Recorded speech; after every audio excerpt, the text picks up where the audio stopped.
Leader, third party. Hang in there. Hold on. Hang in. I see the members on the opposite side here are somewhat troubled about question period and are a little feisty today. I'd like to take us back, Honourable Speaker. I'd like to take us back to the previous decade when Site C was advanced to stage 3 of the approval process.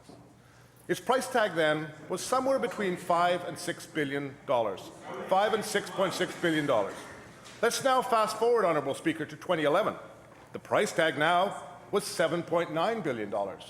2 years later, now in 2013, the price tag was $8.3 billion.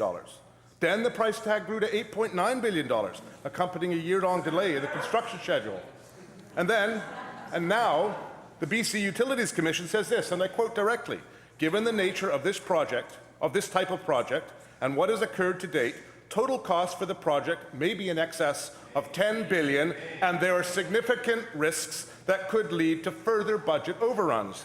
The cost they found could end up being $12 billion, Honourable Speaker.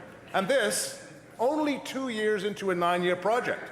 My question through you, Honourable Speaker, my question through you, Honourable Speaker, if I'm allowed to actually ask it over the heckling from opposite, is this. It's to the Minister of Energy, Mines and Petroleum Resources. Will the Minister stop the Site C project? Members, the question, please. I'll try again. Will the Minister stop Site C before it gets any worse and protect British Columbians from a project that already shows signs of having costs that will spiral completely out of control? When it was for Minister of Energy, Mines and Petroleum Resources.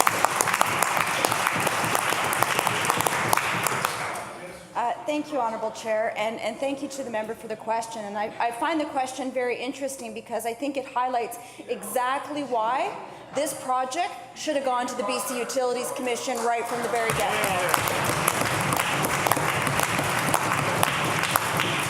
The fact that the official opposition, when they were in government, chose not to do that, Honourable Speaker. I've said it before, and let me say it again. It was the wrong choice, Honourable Speaker.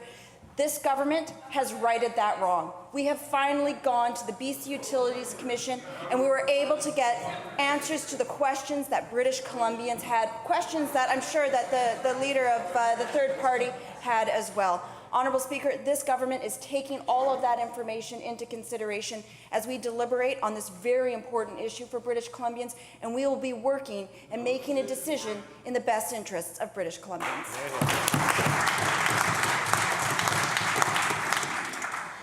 Leader, third party. Thank you, Honourable Speaker, and thank you to the Minister for the response.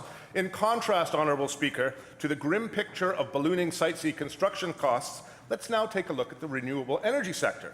Wind, solar and geothermal power have become cheaper and scaled up faster than anyone predicted. The cost of wind power has decreased by 90% since the 1980s, and in the last 8 years alone, I know that members opposite don't like to hear data, but if you can let me actually get it through, we'd be actually all benefiting from this. In the last 8 years alone, costs for wind power have declined by 66%. And the costs are predicted to continue to fall. Bloomberg, for example, predicts that onshore wind costs will fall by 47% by 2040, and offshore costs will fall by 71%. Now, I get that they're feisty opposite, Honourable Speaker, because they don't like the real data. They're just living in an ideological world of mysterious data. Solar energy tells a similar story. Member, the question, please. Thanks. Solar energy is, if I could actually ask the question,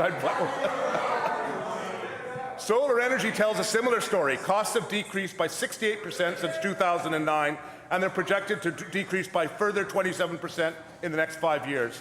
We have a window of opportunity, Honourable Speaker, now to harness renewables and build power that puts us on the cutting edge of innovation, provides local jobs and benefits. And my question through you, please. My question through you, if I can get it above this background of raucous Liberal members, to the Ministry of Energy, Mines and Petroleum Resources is this.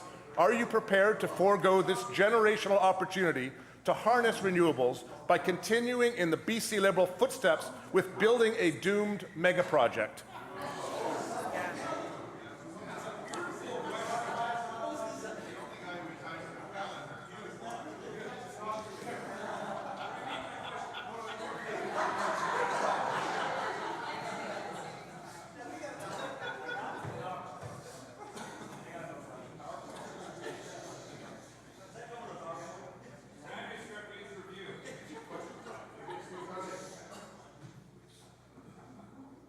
Minister, Energy, Mines and Petroleum Resources. Thank you, Honourable Speaker. And it is clear that members opposite sure are feisty today.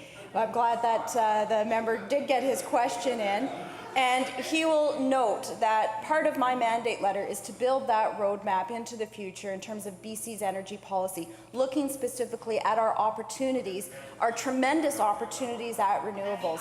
But for today, we have to address this issue of Site C. No decision has been made, but we are in the decision-making process, Honourable Speaker, and we take it very seriously. This is a very important decision for British Columbians well into the future, and that's why we have ensured that we're doing our due diligence by starting with the BC Utilities Commission.